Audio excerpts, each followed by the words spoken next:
Good afternoon to you, Rebecca. Good evening to you. I see Pietra's here from South Africa, so she's already fully into Shabbat. So Shabbat Shalom, Pietra. Good morning to all of us, the rest of us. How are you? How's your Hello, day going hello. already? Super busy, but it's all good. It's all good. I know. This has been a busy week, huh?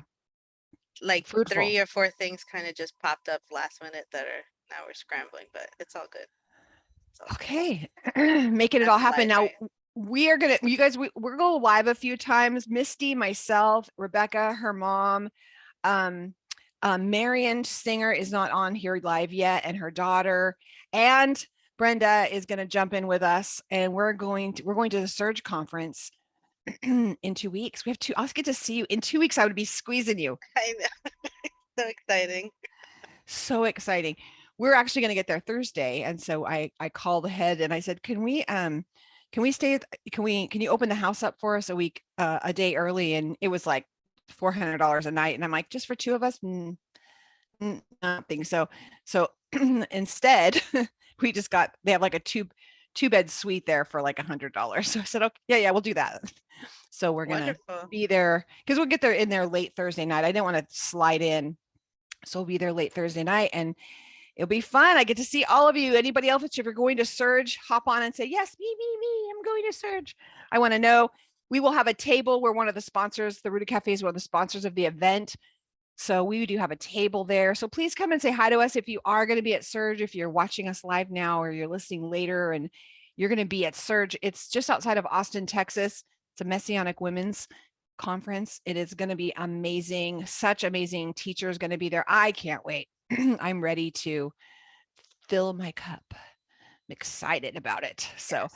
at the same time, getting ready and ordering all the things, and no one's delivering as fast as I need them to deliver to get to me in time. So it's fun. Speaking of delivering in time, I was trying to get, for those of you who don't know, if you have little kids, I'm always promoting everybody else's stuff, but if you go to the Ruta Cafe, this is under the kids books. You can see this. This is a little book that I wrote, and I promise, finishing the next one, and it's actually on the Days of Creation. But my dog, I actually have a Boston Terrier, and it's really cute. Kids love this little book, but I just go through and tell the story of, this one is of the 10 words. And so it's the story of the 10 words for little kiddos. And so it's a cute little book. Get Oh, it. I love that. Support me. Get I this. love that. Help me. I'm Yes. poor. No. So you can go to the rootedcafe.com, and then there's store tab down at the bottom. In the Amazon link is down there. It's just you can grab it on Amazon. But I was laughing. I'm like, I never say anything about it anymore since it's out there. And I have more that have to get in there, but it's finding that time, right, Rebecca? Yeah, but I have friends with young children are always looking for stuff, you know. We're competing with the cocoa melons of the world, getting something Yes, that's actually worth exactly. reading and looking at and doing all that. So I that's had one of you. wonderful. So thank you. And please keep sending them. So one of you sent me pictures and it was cute. It was their grandchild was moving, and it was holding his little Gracie book and just holding it and kissing it, and was so happy he found it and the thing. And so when I have some friends who come over and they have kids, and if they have a Gracie book, they love it because they get to meet Gracie, because she's actually a real dog. So they get to meet my Gracie. You've That's met so Gracie, cool. Cindy. Cindy's met my Gracie before. We met up with Cindy in Idaho when we were traveling last year. So fun. I found those pictures, by the way, Cindy, just recently. Can you tell I'm chatty today? Just chatty. Just welcome. So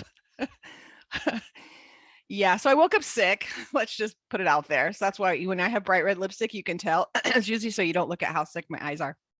So if I keep muting and coughing, Rebecca's going to cover for me. Yes. Love all of you. Thank you for your prayers. And so Sunday is going to be an amazing event. We have a homeschool summit.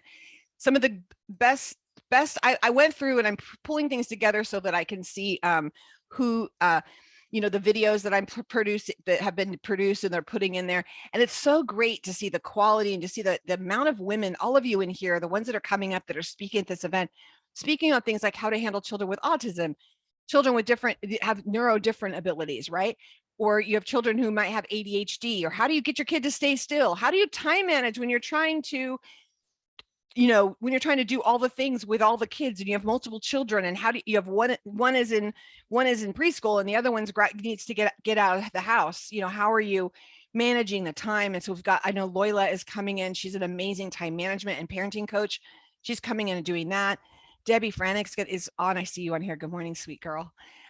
She is going to be teaching for you all just on the health of your family. And how, you'd be shocked at, I know for us in our family, we have to make sure that none of us are doing the different dyes in our foods, because you think this is crazy. Just wait till you put some red dye 40 in me. And then it's like, and there's no focus. So it's a tool. Just keep your kids away from those dyes. Step away from the Twizzlers. That's what I'll say. So I see you shaking your head, Cindy. But this morning, it's really fun. So we have that coming up. And then at the end of August, I will throw it out there. At the end of August, we do have a prayer conference with Valerie Moody. You'll start seeing that, all the things for that starting next week. We'll start really promoting it again and start opening up registration probably towards the end of next week. So you can get ready for that. That will be amazing. It'll be like 4 hours with Valerie Moody, and she's going to go through just prayer. And then we're going to revisit this again at the beginning of January, and we'll have multiple speakers on prayer as well. And I just want to encourage you to go. Again, these are always free. But if you want to get the video package because you want to watch it later, I encourage you to do that, because you can invite a bunch of friends over and you just have a watch party together, and you guys all watch it, and you can stop and go like, what did she say? And you can rewind and you can see it again. So you can get those video packages. We always have those available for a nominal fee. You can go into our therudacafe.com, and then if you look at the tab under events, you can go in there and you can see where it says video package. You can see tell me more. You can read all about it. So I'm excited about it. Rebecca, Yes, did you homeschool your son? I did. Yeah. What was As your a matter biggest? of fact, um, I'm a single mom, so I thought that I had, and I do, but that I had a really good relationship with my son growing up because it was just me and him. And then around the end of fourth grade, I found out through a friend that he confessed to her that he had suicidal thoughts and thoughts of killing himself because of some bullying that was taking place that I didn't realize was happening. And I was so hurt by that because I was like, how could I be so close to this person and not know that he was suffering in this way? And that was devastating. And immediately I quit my job and I just stopped everything and I just focused on him. And a lot of things happened during that time, and it took some time, but he was able to come to a place where he ended up coming to me and saying, "Mom, I'm ready to go back into school." A couple, sometime later or anything. But that time that we spent was special. It was nice, and it God, the way He works everything out was that he was going into fifth grade, and at that time my mother was a fifth grade teacher, so she was able to be a great resource for me to kind of piggyback off of and trying to get my footings and everything because obviously it wasn't something that was necessarily planned out, but Right. God in His grace Mhm. kind of just put everything in place. So yeah, we all have reasons why we want to do it. I think it's wonderful if you get the opportunity to do it because Right. you're And able please, to kind of instill. yes, and no shame. There's a lot of, I know that there's some people who are like, oh, I can't, you're working full time, and you're like, how the heck am I supposed to do that? How can I actually homeschool and I'm working full time? And can we just say bless you? Because I can imagine that struggle is hard. Sometimes, maybe he'll give you divine strategies. Father, give them divine strategies. If they have a heart to do it and they're not seeing how they can because they're working outside the home, Yeah. give them divine strategies today about how they could do that.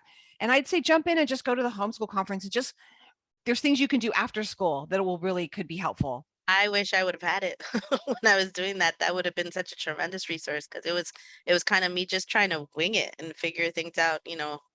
I mean, of course, we had like science class at the beach, which was cool. You get to kind of figure stuff out on your own, but Exactly, but I would have exactly. loved to have a forum like that at that time. So Exactly. That was, we I did the same thing. We're like, we're down at the river. We're like, oh, this is science class. Okay, let's look for moss. Let's talk about moss. Let's talk about, yeah. And then we go back and look, oh, there's horses. This is now science class. We're going to talk about all the things about horses. And yeah. that's kind of the fun thing about it. And okay, so I want to tell you, I know we'll get moving on here, but the thing that's cool about even coming to these conferences is that you kind of develop um all the speakers, you now all of a sudden kind of feel like you know them. I mean, and you would have the ability to, and I see head shaking, you have the ability now to actually personally reach out to them. And we do, a workbook is connected with emails to everyone, how to get a hold of them, and how to be able to connect, because you're like, oh, I want more information on what you talked about. And we actually, I don't want people coming in and speaking at our conferences that are just, they can't be connected to afterwards. Like, what is that, right? So you'll all of our members of the Ruta Cafe know that. All of our teachers, I mean, we have some heavy hitters that are teaching heavy, hitting classes that you would never have the opportunity to be able to talk to, and they have office hours. You could go sit in their little Zoom chat room for an hour every month and talk. I know Dina Dye, it's one of her favorite things. Dr. Dye, it's her favorite thing. She loves sitting in there just answering questions and getting feedback and just talking to you, because it gets a little bit lonely when all you're doing is running around speaking and teaching all the time and not getting to know who your peeps are. So Definitely. we have a double parsha today, a double parsha. Yeah. Yeah. It's a I just lot of meat. my gosh, there's so much stuff. I have so much stuff on my desk right now. I have like giveaways. We have, I don't know if you guys know Yasmana. She is in this group, but it's the cutest thing. It's like a little placemat that's coloring. I don't want to pull it out, but it's a coloring, it's a wipe erase, and then all the things. So this one's on that, you can tell this is on the 10 words or 10 commandments. It's a plate, and it has like all the little things. It has so much cool stuff, the cup, plate. She has it on all the different Bible stories, and it's cute because each of your kids can have these, and then they tell each other the stories. Oh, Isn't that's that so cute? cute. She has such a cute little thing, and her husband is a retired professional basketball player. So, and they're just building out things for the kingdom, and it's really fun. And she's a That's really great nice. resource for you guys. So, desk is a mess. Double stuff here. Double for your trouble today. Yeah. What were your big takeaways? I mean, we just start, because I have too many.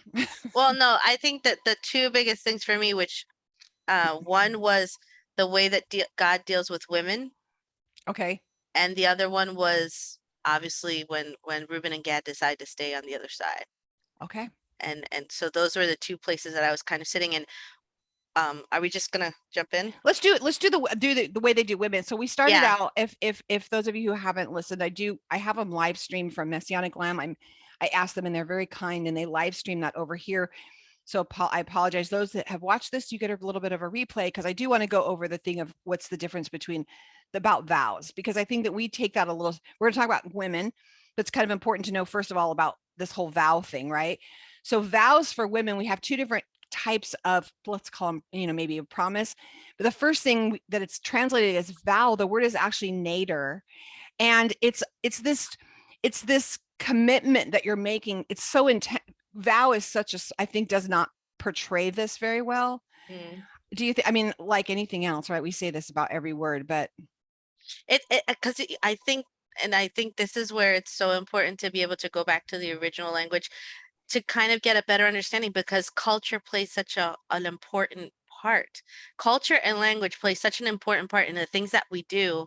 And so when you're coming in and you're literally like diving into the middle of a scene and something's taking place and you don't realize the cultural implications of things, then you're like, well, why is that a big deal? Or, why can't a woman just say what she want, and all these kind of things pop up that are part of your, 21st century or, whatever, like kind of mentality that is so far removed from what they were thinking and doing, yeah, we get into, So, oh no, he didn't. And like we already mhm, like, oh, that did, oh no, I have just as many. Wait a minute, what about how, mhm. I thought we just got done with this.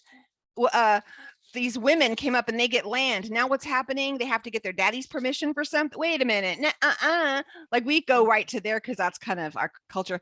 Was re-listening to our teaching in the Ruta Cafe. It's free, by the way. You guys go in there and grab it. It's I think it's in the store at the top, but you guys probably have it and you don't even know it if you sign in, because everyone who's in the portion, if you gave us your email, we actually, unless you've unsubscribed, if you unsubscribe, then you lose all that. But if you haven't unsubscribed from us, you go in and just sign in under member sign in, use your email, and then just say you forgot your password and redo it. But we do how to study the Bible. One of the things that Gail goes through is that sitting in the culture, like you want to ask yourself, what's happening at this time?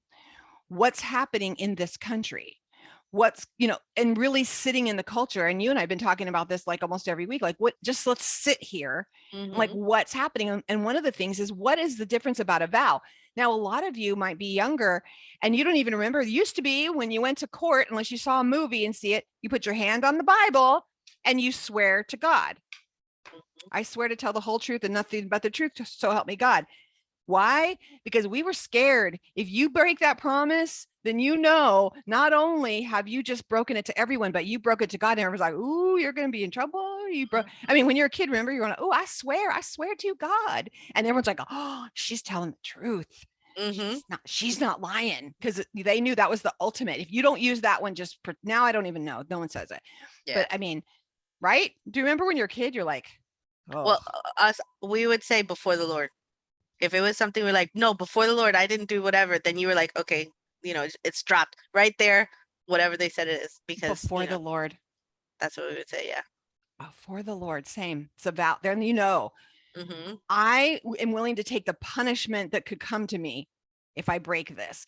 So that's sort of what this nader ish, sort of, Mm-hmm. kind of, how, but deeper. It's more like a Nazarite vow. Well, think about the Nazarite nader. What's called a nader. It's not just that grape. It actually changes. That word actually changes. It changes the relationship about something. So, for example, like the you can't drink wine. It doesn't mean that wine's wrong, but when you make that vow, it actually changes your relationship with everything in that for that moment or for the extent of that nader, that Mm-hmm. vow. I mean, I don't think that it's adequate, the English definition of this at all. No, it's hard. It's really hard to. It's so funny because I was talking this week in my program that I was listening to an interview between a couple that was talking. They were talking about their relationship, and they're going back and forth. And the woman says, she goes, sometimes I'm just being a brat. And I'll be like, "Oh, can you turn off the light?" Even though I'm closer. Or can you get me a bottle of water? Or, and she's like, I'm saying all these things or whatever. And she goes, and you always just get up and do it. Like you don't make a face, Were, you don't are you complain, were you at my house? Were you at my you always just like get up and do it. What makes it so that you're able to do this without complaining or making a face or anything like that? And he was really, really honest and upfront with his answer. And he said, well, the first thing I do is I think to myself, you're being a brat. You're closer to the thing. You could turn it off yourself. You can get yourself, you're close, He goes, but then the second thing that I think about is the fact that what you're really doing is you're asking to be loved in that way. You're asking for an expression of love. And the way that you want to be loved is in that way.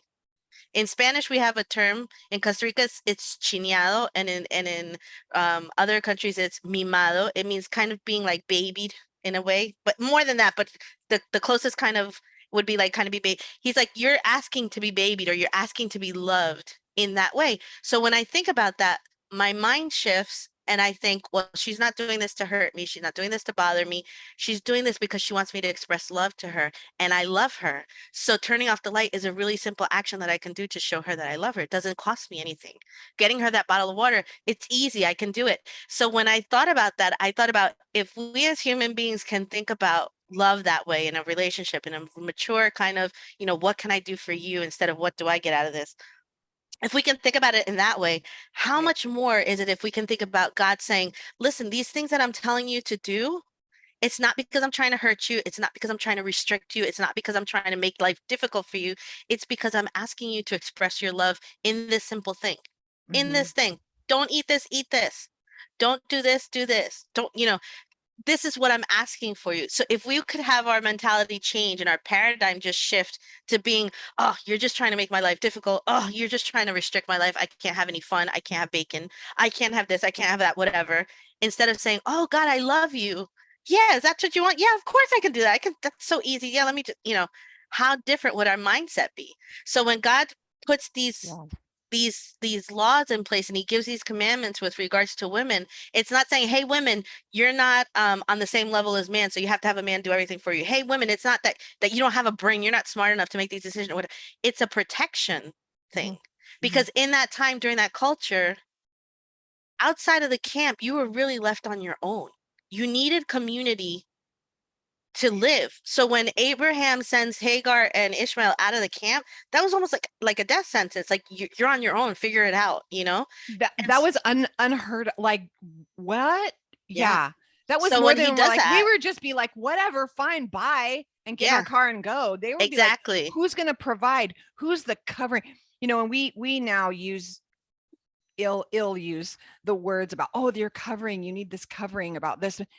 we don't understand we don't understand that now, right? We Mm-mm. don't understand it. They needed it. Yes, it wasn't a luxury. It's like you needed, Survival these to live.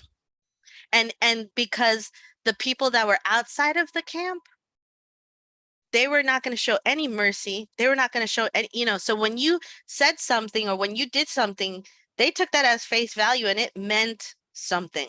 My mother always says that my grandfather used to say that in Costa Rica, when men would make a business deal or they would make an agreement or something, they would pull a hair from their beard. And that would be enough to say, kind of like, this is my word. I'm going to do what I'm going to do. What I said I would do. There was such a sense of the honor plays into it so much more. For us, we're like, oh yeah, but I couldn't do it. Sorry. Oh well, whatever. And you just kind of keep going. It wasn't like that back then, Yeah. you know? Yeah. And so this was really a protection for women, especially. Absolutely. And we don't So understand. Again, we're not understanding the deepness of how this vow is. Used to be a handshake. Was you were as good, you would hear, you know, it was done. you may have watched a movie, so you would understand this, but you're good as your word. And we hear in James, he's like, let your yes mean yes and your no mean no. I mean, this is so important. And we talk about how we practically apply this. I think we need to practically sit in this and be like, does our word really mean anything? Does a word really mean anything anymore? Do we say I'm going to do something and we actually do it? I mean, I feel horrible today. I was supposed to have people come for dinner tonight. I woke up sick. I don't want to share this love with everyone, but it's like, just, I feel horrible because I'm a person of my word. I want to, if I say I'm going to do it, you can count on it. You'll hear it. You can take it to the bank because it will happen. And yeah, I with mean, this, if you look at like Joseph and Mary, they were engaged to be married, but they hadn't gone through fully all of the rites of the marriage ritual, all those different steps. But when it came down to it, it was looking like they were gonna have to do something with Mary because all of a sudden she's pregnant, and it's not Joseph, kind of a yeah. thing. It was like it Ooh, was, because they were engaged. But for them, it was a done deal. That's yeah. it. There was no turning back. You would have Mm-mm. to get divorced to kind of get out of that. Now you get Absolutely. engaged and it's like up until the last second, people are like, if you want to get out, if you want out of this, we can run Yeah. right now, We can run right kind now. of a I thing. got the car running. The car's Yeah. going outside. Yeah. So You're like, our don't our accept the mentality is ring. different.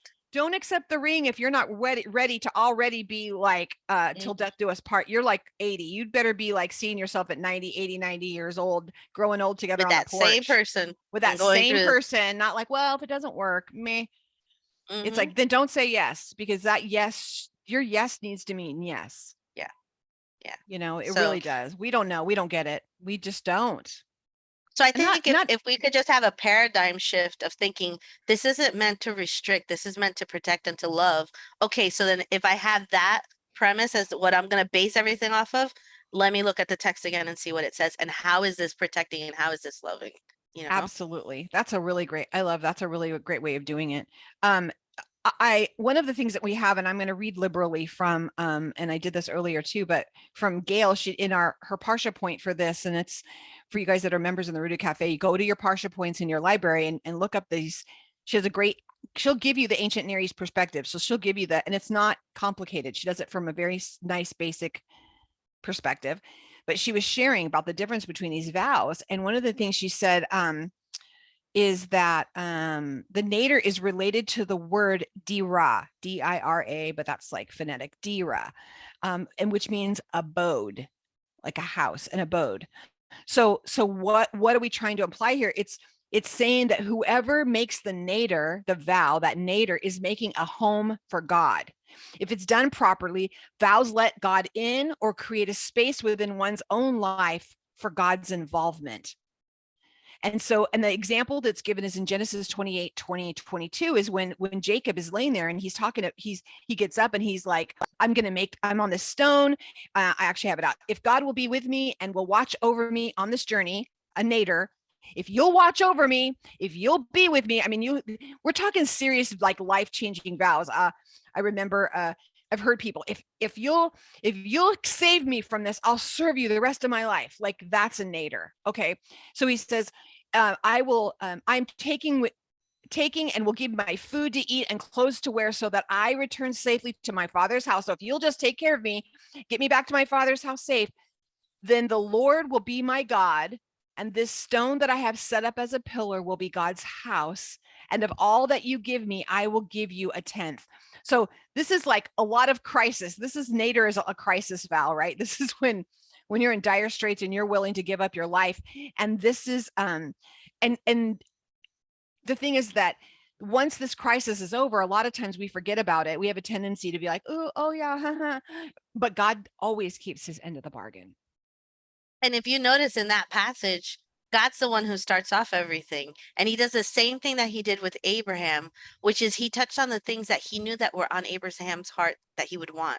Mm-hmm. Descendants, because he hadn't been able to have children. Land, because that was the best thing that you could have at that time to Well, show and he had prosperity. been, and he had to leave his land and had Yeah. to be, he had agreed, he left it and was willing to go without it as a migrant, just So when going. so when God goes, he goes directly to what he knows would pique Abraham's interest and say, okay, if you will follow me and you will do XYZ, I will give you, XYZ. So when you see it with Jacob here, God comes in hard and he says, listen, I was the God of your father Abraham. I was the God of your father Isaac.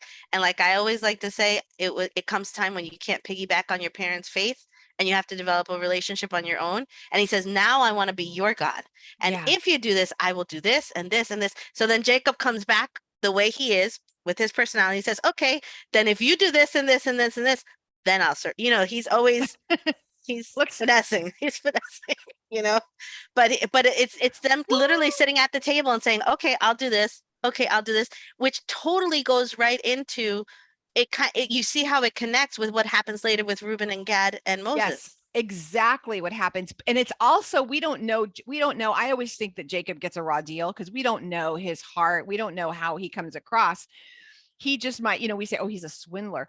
Is he, or is he just a negotiator? Is that Yeah, just that's a gift he 100%. has? Yeah. So he's automatically coming in as the negotiator. So that's a gift he has. It doesn't mean he's being disrespectful. Like No. we assume that, but he's like, he knows, which we will talk about that. Like there's a way that we see Reuben and Gad come in. They're not coming in disrespectfully. No. There's a way, but they come in as a peaceful negotiation. That's very ancient Near East. Yes. You go today and you go to buy something, expect to bargain. Mm-hmm. It's actually rude if you don't, you know? Me, I'm like, can you please not do this? Can you just tell me what it is? If I can afford it, I'll pay it. If not, I'll keep it moving. And that's rude over there. They expect you to banter and to go back and forth and everything. So it's not something negative. It's just part of the culture that we don't understand because we don't really do that. I love what you were just saying, like the pulling out the chin, the hair. I was thinking about so many different things. They would think, people spit in their hand and shake. Yeah. I mean, what can you guys, let's put some stuff in the comments. If you're watching, wherever you're watching from, if you can comment on Facebook or wherever, would you put what are some things you've heard of that? What do they do? I was trying to think of some different things. What do you guys have? I was thinking being blood brother, we're blood. But there's so many different things that people do. But if you know some, especially cultural things, I would love to hear some. Put them in what even if it's something we've already said. Load up our chat right now with that. Like, what is it that, what is a way that people will promise? I'll tell you guys something that happened to me. I was involved in a congregation and there was a core group of us and we made a salt covenant with one another. Mm-hmm. Yep. I've done that. So we had, all of us had a little bit of salt and we all put it in this bowl and mixed it all up. And we mixed it up and then we divided it all up and we each got little bags. I still have my little bag and many of those people are gone, have died, but I still love and pray for those people. There's one particular person, her name's Leanna, and oh my gosh, Leanna Tamez. I was trying to think of her last name, Leanna Tamez.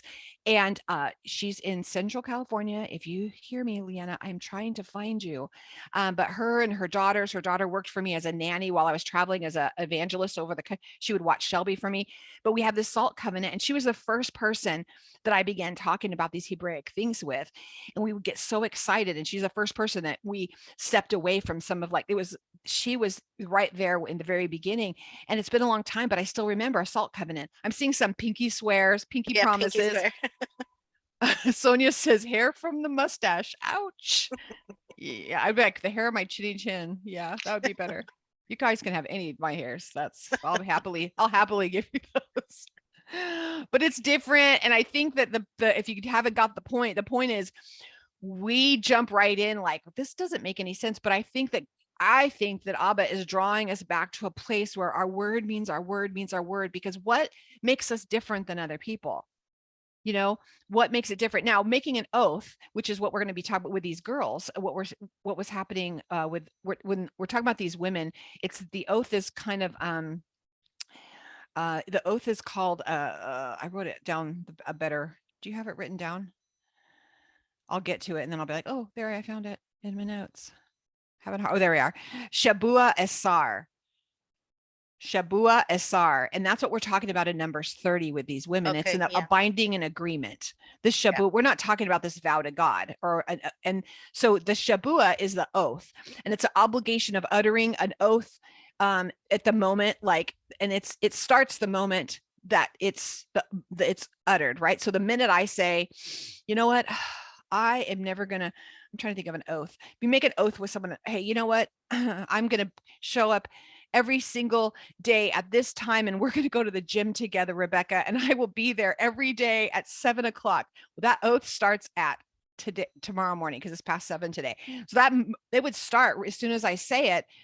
And what they were saying is that, so there was a period of time before the father would either intervene or the husband would intervene, but there's still you are still responsible until he would be like, now my husband would be like, all right, honey, I want to protect your honor in all of this because we know you. This whole 7 a.m. gym thing, let's be on every single day. Let's just revisit this, okay? Like he and I have been doing these functional stretching every morning, and we've missed a morning, and it was like, because I'm working really hard at keeping a promise to myself. Mm-hmm. Because that's, girls, let's just be honest, that was one of the reasons I switched over, and I've shared this with Rebecca and a couple of other of Keisha, and I had a really long conversation about my calendar. I switched to, I don't have a to-do list, everything goes on my calendar. The reason is because the to-do list made me feel like I wasn't keeping my word to myself. So what happened is your brain wants to protect you. It wants to protect you, and it knows when you say something you're not going to do, so that it finds ways to close down and keep you from doing it. Mm-hmm. So it's going to keep so that it happens all the time. So what happens for me is now I put everything. If you say, oh, Charlie, could you look into this verse for me? I'd be like, great. I don't have time right now, but will literally put it on my calendar tomorrow at 3:00. I put it in there. The reason for me is that when I do it, then I can say, oh, my day was full and I finished all the things. There's a lot of reasons for this, but the biggest thing for me has been, I'm a woman of my word to myself, that I keep my word to myself. And this is what hit me hard on this. And this, Rebecca, when we're talking about the women on this, is I can't help but know our Father, our God, he tells us he's our father and he's our husband. And we're hearing about a father and a husband and a woman. So can we sit in this together and say, okay, you're my father and you're my husband. What oaths and vows, what are the things that he is protecting us from? And I think it's also important to note the fact that he's talking about a woman who has not yet been married, and they married pretty young. Like 13. Which means that the person that's making this vow, think of your teenager right now. Are they in a position? Well, let's be honest, the 12 and 13-year-old back then could not be equivalent to our 12 and 13-year-olds. Right. But you know what I'm saying? They could run a house. They could run a house at 13. My daughter at 13 had to still be reminded to brush her teeth. So let's just go there. Okay. Shelby, I love you, but that's what happened, But at the same time, thinking about a young woman, impressionable. If a guy came and said, I want to marry you, and she said, yes, I vow to marry you, or whatever, if she was in a position emotionally, mentally, to kind of make a vow, it's a protection she for could her. have pre-moon syndrome, syndrome, and her PMS, her pre-moon syndrome. So if you're thinking of all these scenarios that could kind of come up, that God said, okay, I need to help in this area. Let's make it so that we can protect her until she's able to kind of do something, you know? You guys, let's put some more in the chat. Let me hear you. Like in the chat, let's do like, okay, think of it. Don't put it in there yet. think of it right now. Everybody think, what is something that a young girl, a young 12 or 13-year-old now could make us a vow to, and that you would have to step in. You think, oh, they need to be delivered from this vow. They cannot keep this vow. So ready, get ready. I want to, don't hit yet. Just put it in there. But 1, 2, 3, go. Put it in there. Give me some. I'm gonna go over to Facebook and say, what are some of these? Come on, guys, give me some stuff.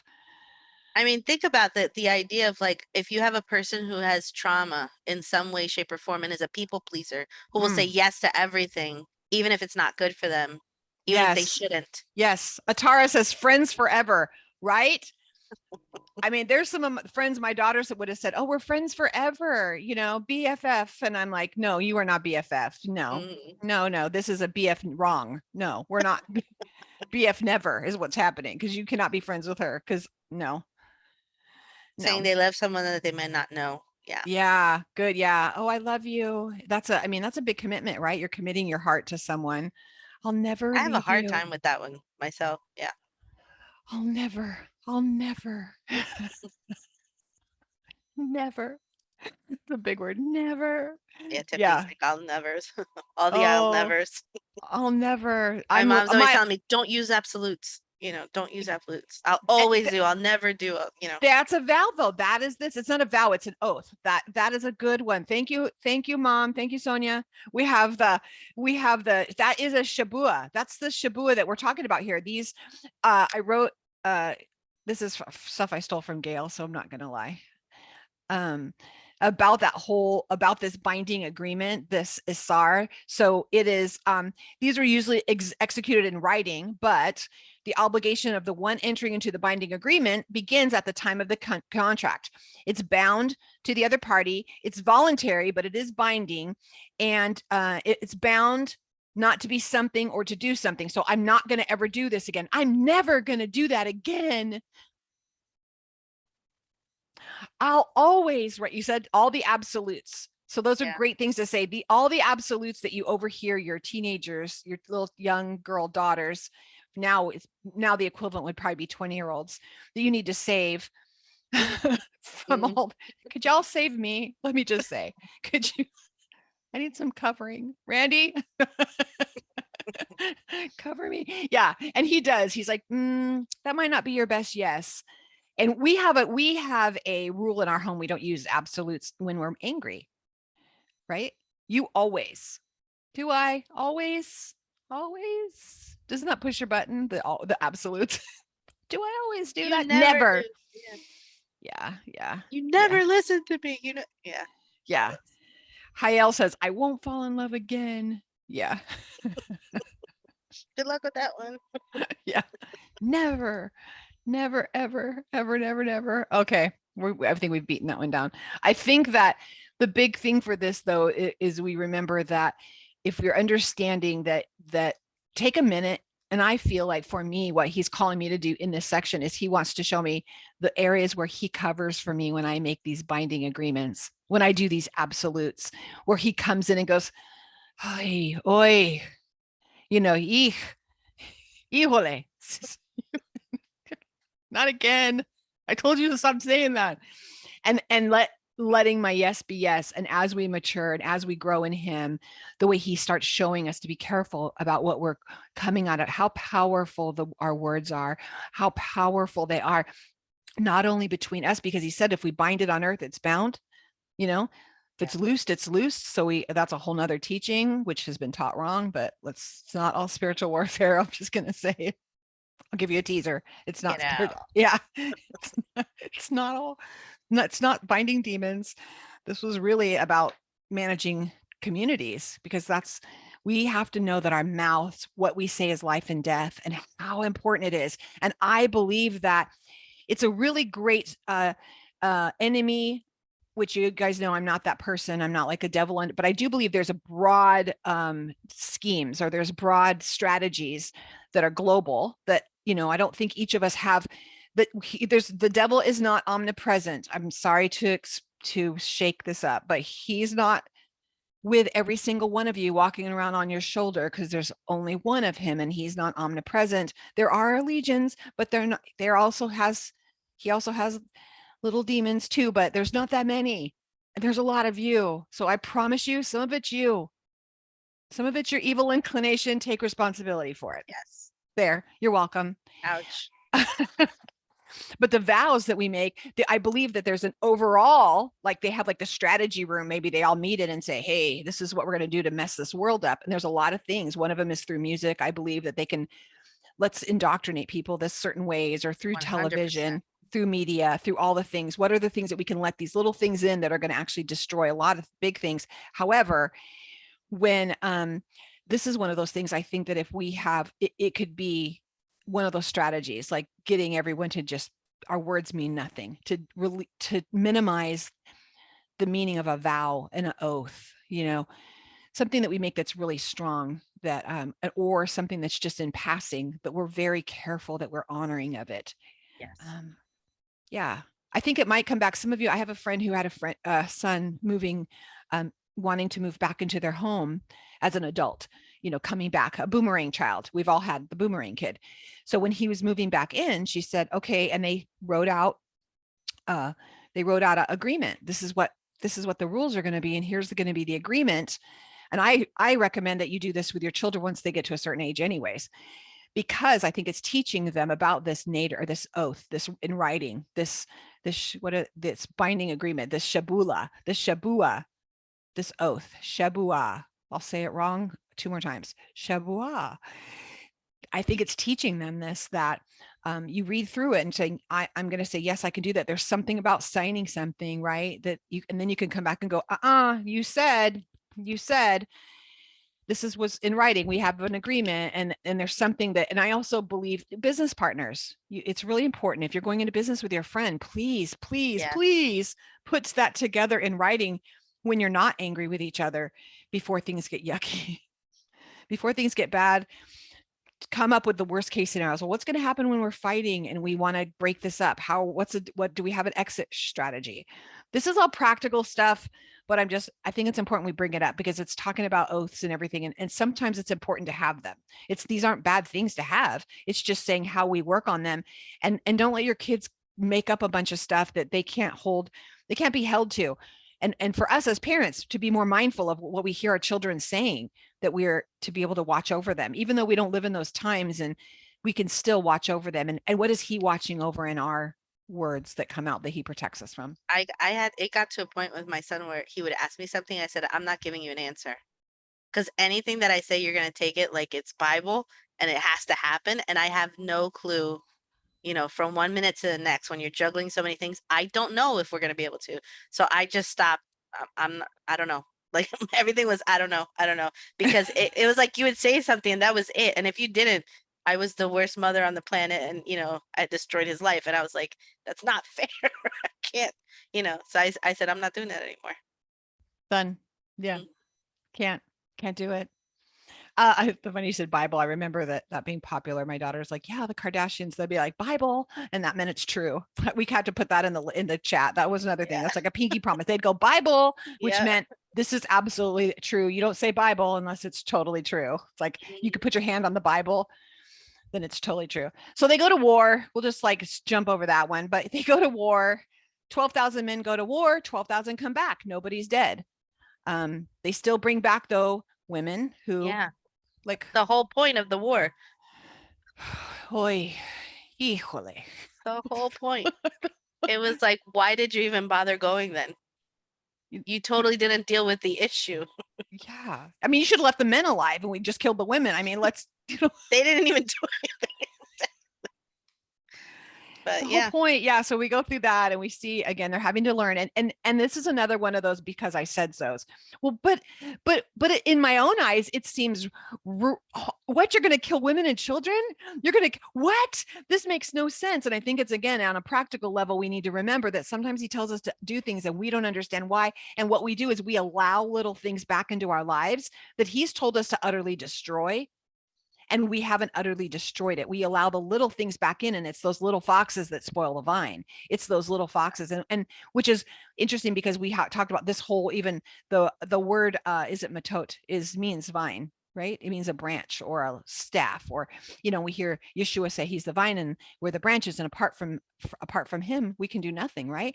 And so that's the thing, is we have to remember that these little foxes spoil us, the vine, we spoils everything that's happening in this. So we have to, what does he ask yourself that this week? What does he ask me to utterly destroy? Like, well, this has nothing to do with me. It's about people not honoring God, and they didn't go in and they didn't kill who they were supposed to kill. But then they still had to do it. Rebecca, they had to go back and do it. How much harder is it? How many times is it so much harder if you had just done it right the first time? Mm-hmm. Oh my gosh, I hate that. I hate when I have to go back and say sorry. And I knew that not only was I supposed to do something, but I was supposed to humbly apologize for something, or I was supposed to take, and instead I didn't. I did everything but that one thing. Mm-hmm. And I have to go back. How much harder when you're like, I have to say I'm sorry. Yep. Oi. Oh, there we go. Debbie's saying like the foods that we shouldn't be eating. We have a hard time with that. We're like, but I saw, and we don't have enough time to go into this. I really encourage you guys, go back and look in Leviticus. Is it 11? I think. Go back and look and listen to those portions, because I saw the chat in here in the portion for those of you watching on Facebook. I saw the long chat and the understanding of the dream and what this is. And I'm not going to go into that. I'm just going to say that, first of all, remember we're talked to in parables all the time about vines and about branches. Was that about food? Or was that about being part of a body? We're talking about a tree and it being fruitful. Are we talking really about a tree and fruitful? Or are we talking about men and about our fruitful in our lives? It's interesting that we can make all that work for us as an allegory or as a parable, except when it comes to that dream about the food. That has got to be, it's clean and I can have bacon. Because I'm telling you, I wish, because I love me some carnitas. So, it's difficult. I know you come from a culture where pork is the main, is a staple, you know? Yeah.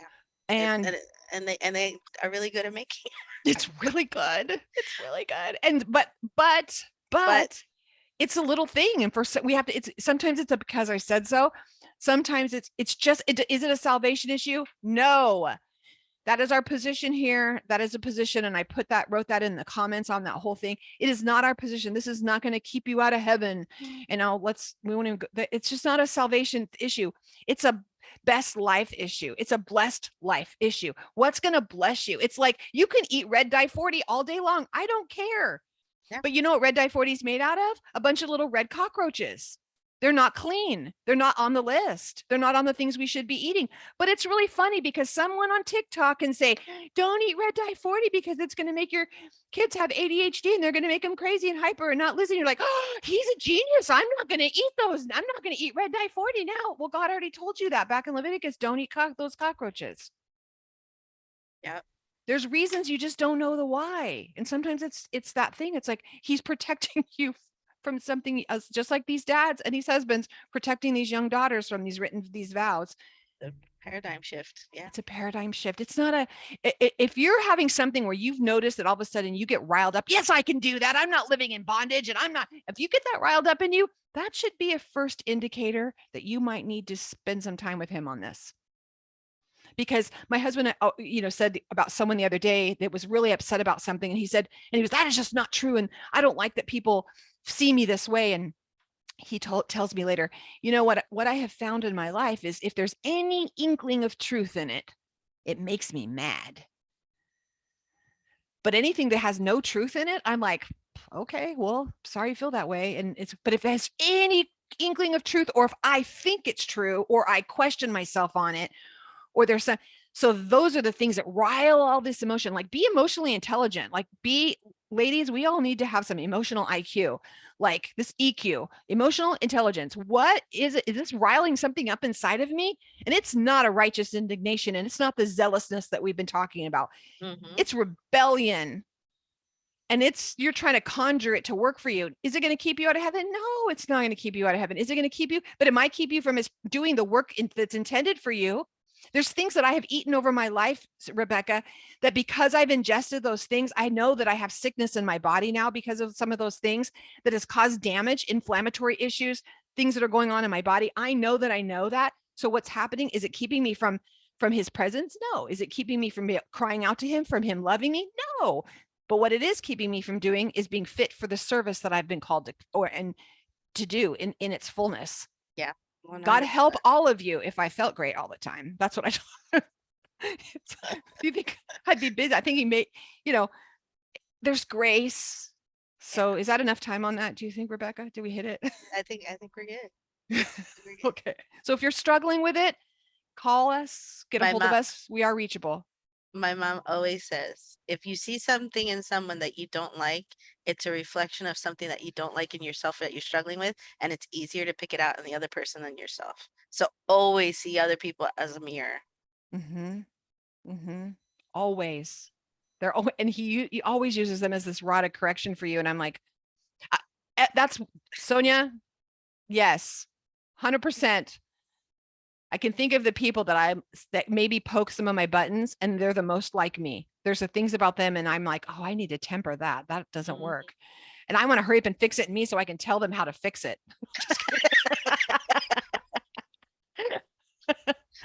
Oh my gosh. You know what? We justify so much stuff in this, again, back to bringing back the women and bringing back all the things. We justify this stuff. We justify, it's just this, it's just a little this. And that's what they were saying. Well, it's just some women, it's just some kid, but sometimes we're called to get rid of all of it. And yeah, to get it, because it would have festered. It would have festered, and it would have been worse for them if they had not done it. Those boys grow up to be men. Yep. And they come, and all it is it starts all over again. And again, remember, death, we're like, oh, they're killing them. Their eternal souls are not being killed. Okay. So you guys can wrestle with that on another day. Yeah, I wasn't going to touch that one. We all have an eternal soul, so you can all work it out on how that goes. And it might be, I think it's some of the things God's calling a lot of us to wrestle with, but death doesn't mean the same thing to him. It wasn't like, oh, they're dead. Maybe their soul just took that assignment to be a rod of correction for Israel, and it's just going back to be with him. We don't know. No. We don't know. That might be too Kabbalah for some of you. So let's just step away from the Kabbalah book. Okay. So the next happens is we have two tribes, Reuben and Gad. They are like, hey, it's kind of grassy here. Let's stay here. We got some sheep. We got stuff. This is cushy. We don't have to do all that stuff. It wasn't, it really was a good thing for them. But what I liked, and I actually got this off of Aleph Beta, is the way that they approached him. Mm-hmm. The way that they approached him, the word is called, it's different. Their father, Jacob, definitely played a role in that negotiation. That they learned some things. They learned some things, y'all. There is some genetic gifts. How many of you know you're like, oh, you were just like your great grandfather. He was a good bargainer. Mm-hmm. Or your grandma, she was a good bargainer, and you never were around her, but you're just like her. Yep. Because there's some things that ride on your DNA. And this is one of those things. But the difference is here is that they approach him again. And I think giving Jacob some kudos for this, yes, is that he's somehow this maybe got passed through, but they came in the way that they approach him. The word is different than they just came up and said, hey. The word is called Vayigshu, and it's a kind of a code word. It's about closing the distance between people. He closed the difference and said, because here's Moshe, he's like freaking out, like, oh my gosh, don't you remember what happened last time when the spies went and they didn't want to go in? And he's just freaking, he's losing it. Yeah. He's losing it. And instead of them fighting fire with fire, like, you're not listening to me. We're just trying to tell you it's just this. We were going to tell you, we'll go fight. We'll do all that. That's not how they handle it. No. They close the distance and they acknowledge his fear. They hear him and they acknowledge the fear, and what they come back is they offer trust back with him. They let him know that they hear him and what he's saying. Mm-hmm. Mm-hmm. So how do we apply this to our lives is how many times do our children, our spouses, our friends, our family members, our community members, our fellowship members come to us and they're panicking over something, or they're just they're just and it's fear. It's all root. I think it's all anger is always rooted in fear. Yeah. You know, that when you're it's all almost everything is rooted in fear for the most part. A lot of things are rooted in fear. I'm afraid I'm going to be hurt. I'm afraid it's going to happen to me again. Mm-hmm. I'm afraid that our congregation is going to turn into a crazy bunch of crazy lunatics. I'm afraid, fill in the blank. Exactly. That's what Moses was doing here. It was all out of fear. But if we can do that type of approach and close the distance, think about that. It wasn't like approach. If you read that differently and say they closed the gap, you know, you know how people say, oh, you stood in the gap. That's what they did. They came in and they stood in the gap. Mm-hmm. Mm-hmm. They came in and I think that Rabbi Foreman he talks about how lawyers, well, they might be fighting in a courtroom, but they'll say approach the bench, right? Mm-hmm. But more importantly, they'll say the two attorneys will go to another room and they approach one another. That's kind of the verbiage of that. They sit and they actually can negotiate. Now the difference when Moshe then goes back to tell to tell all the people what happened, he doesn't use the same verbiage. He doesn't use that No. trust verbiage with them. He's just saying an if then stuff. We'll let Right, them do because this. it was his way of letting the people know that there's conditions, that it's not just a free for all. It's not just kind of like, oh, let them do whatever they want. There's a condition in place, letting them know that he has their back Yes, in standing up yes. for them, and Mhm. saying this needs to be equal. This needs to be, you know, a Right. And level they wouldn't have playing. understood it because they didn't have they didn't They have that weren't moment of there. trust. Have Right. you've done that? I've done that with friends, or I've done that even like I mean, okay, it's full of vulnerability. I hope my husband's not listening. So when there have been times when my husband, prior to him coming to the knowledge of who the Father is, I remember he and I may have an understanding about how we're going to do something in our home, and the way we talked about it was totally different the way I presented it to my family. Mm, Well, I told him, and this is how it's going to be, and we're going to, or maybe you do that with a friend or with your kids, like you sit your kid down and but to everyone else you have to show like, oh, these are the rules, this is what's going to happen. I told them how the cow ate the cabbage, this is right. what's going to well, kind of Moses kind of did that. He had to come back and say, Yeah. because they didn't have the same trust, they didn't have the same trust conversation, and they would be like, why, we don't trust him, you might trust him but we don't trust him. Oh, I've seen what they've done before. You know how Reuben is, remember? Do we need to Mm, tell you about Reuben? I mean, come on. But why would he even do anything? So it's kind of cool that we see this and we think, how is this practical? It is practical. All of these things can be practical in your lives. it's so cool because every week that I've done my program that I'm looking at an attribute of God, God Mm. shows up in that way. And it's my prayer at the end of every show, I hope you meet God, this attribute, this aspect of God in your week in a very powerful and personal way. So this week's attribute was Elohe Mikarov, the God who is near, and talks Mm. about this Yeah. God being right here. And I Closes the talk about gap. it closes that gap, which is the exercise that Reuben and Gad do with Moses. They're like, let me come close. Let me let you know that I hear you, I understand you, and I want to present to you the reasonings why. It wasn't a pressure thing. It wasn't like, well, this is what, it wasn't a demand. It was more like, listen, this makes sense for us because of XYZ. I just want you to see my point of view. Wouldn't that And be great to teach your kids that? yeah. Like, this is how you do that approach. You do Hmm. that approach where you say, I want to hear, I want you to wrestle with things and I want you to disagree with some things in a respectful way. Like, Yeah. I want you to present ideas. Einagul, I'm going to show you the picture. That was the one, this one. You're asking which one I was watching The Art of Negotiation, I think. Yeah, The Art of Negotiation. It's by Rabbi Foreman on Aleph Beta. Most of you guys can do this for free. They usually can get one or two a month, I think, or a week. I don't know how they do it. That's it. Can you see it better now? Anyways, that's it. So if you were looking that one up, he talks about the art of negotiation in there. But wouldn't it be great if we what about if you're a leader, as leaders, if we teach that art of negotiation? Here's the art of negotiating. It's like, I really like, instead of coming at all angry and crazy and all of our emotions coming out, instead, even if it's excitement, even if that emotion is excitement, it doesn't have to always be negative. But if we come back and we're able to lay things out and we approach and we bridge the gap and say, here's my heart. This is what I want to do. Because we don't do that. Mm-mm, Like you're mm-mm. saying, like in business and all this kind of stuff, tend to, or what you see is people tend to hold their cards very close to their chest, and they will say what they want the other person to hear, which is why I think a lot of people always think that um, business people, lawyers, etc., are slimy and they're sleazy, and they're because they don't really say what they mean and they don't mean what they say, and it's all this kind of like finagling to kind of, my son says finessing to kind of get like, what you want out of the deal, instead of just being like, look, I'm gonna tell it to you real. This is what I want. This is what I think. I'm hearing what you're saying. Please hear what I'm saying. Can we come to a Right. reasonable And it wasn't conclusion? rebellion. This wasn't rebellion. This wasn't manipulation. This wasn't witchcraft. It wasn't them finessing something.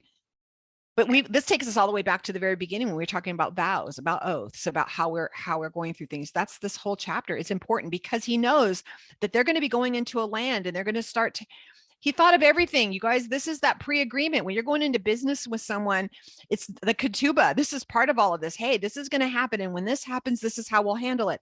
What a great father. What a great God who says, I already know you're going to have some issues with this. So here, let me just give you the information ahead of time. This is how you're going to handle it. But guess what? He's telling it to us. You're going to have issues with your family, with your work, with your congregations, with ministries, with friendships. You're going to have these issues. So be careful what you say, you vow, and be able to close the gap. Here's what I hear you say. Is this what you meant? Because this is my heart. And we're so worried about being afraid of being hurt, that it keeps us from having those really in-depth relationships. Mm-hmm. Mm-hmm. And what else does it keep us from? Having somebody that would go before us and fight for us. And then I can't help but think about how we're told that Yeshua is this intercessor for us. You're using this we always use that as an attorney term. I mean, that kind of flashed one of my little viewmasters that flashed of him standing in the courtroom for us. We have the adversary and he's bridging the gap. And, yeah, but you always hear she that she they might say, have broke Torah here. She might have done this and this, but this is her heart. And this is what her intentions were. And this is what's happening. yeah, And he finesses it for us. And you said you always hear the term, he knows who we are, he knows what we are, he knows how we are, because our humanness, and how he can understand us. He Yeah. meets us at our level, Yeah. Yeah. Oh my gosh, we're done. Well, we have the last parsha, Massei, the journeys. Massei. I'll say that wrong a couple more times. I'll practice. The journeys, and the bottom line is this is just the overview, right, of how we got here. This is an overview. He's going through the overview. This is where we came from. This is a really good time. This is something to sit in, y'all. To sit in. Like there's, these random facts, 42 times in Torah that we hear about they camped. And the word is they journeyed or they camped. That's said 42 times about these 42 encampments. Tell me about these encampments. And then Moshe is told to record the names of these places. So there must be some secrets that are in these stops. So if you are thinking, what could I study? Well, there you go. There's one thing. You could study the 42 encampments. Ready, set, go, and tell us about it. Teach it next week. The 42 encampments, dig into those. What are those journeys? You Gematria students, 6 times 7. What does 6 mean? What is 7? 6 times 7 is 42. That's for my Gematria studies what could that mean? Those two numbers. And what does the number 42 mean? I mean, it all means something. There's a reason.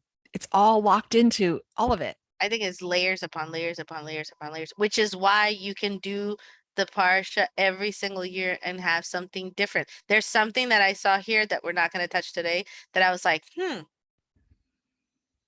so I will mull on that for the next year. Isn't it fun when it drops in your heart, but your head hasn't caught up? Like, I know there's something here, but I'm not ready. Apparently I'm not ready for it, but I know it's something.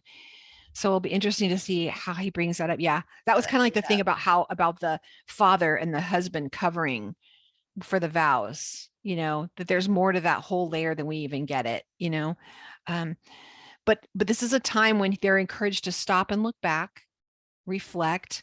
We're going to see this coming up onto the high holy days. It's a time for us to stop and reflect, look at the last year, what's happened, what's your 42 journeys this year? Have you had, what does that 42 journeys even mean? And then what are your journeys this year?